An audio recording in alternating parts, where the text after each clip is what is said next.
মেয়ে মানুষ দেখলে বলতেন একা নাকি? আমি না, এটিএম শামসুজ্জামান বলতেন।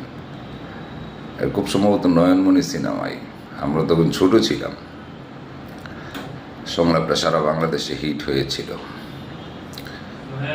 সেই এটিএম শামসুজ্জামানের আজ জন্মদিন। উনি মারা গেছেন, যেখানেই থাকুক আল্লাহ ওনাকে ভালো রাখুক, ওনার আত্মার মাগফিরাত কামনা করি। ওনার একটা স্মৃতি শেয়ার করি।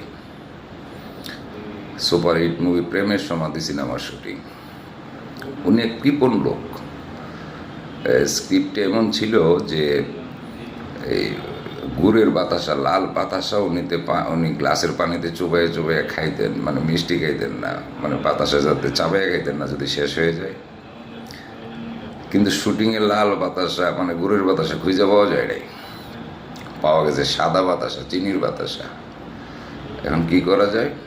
তো উনি নিজের সংলাপ চেঞ্জ করলো। ওনার সাথে যে চাকরটা ছিল, চামচাটা ছিল, তাকে বলছে তুই বল যে হুজুর এই লাল বাতাসা পানিতে চুবাইয়া খাইতে খাইতে তো এটা সাদা করে ফেলাইছেন, এটা আর কত চুবাইবেন, এখন ফেলে দেন, এটা তো আর কোনো মিষ্টি নাই।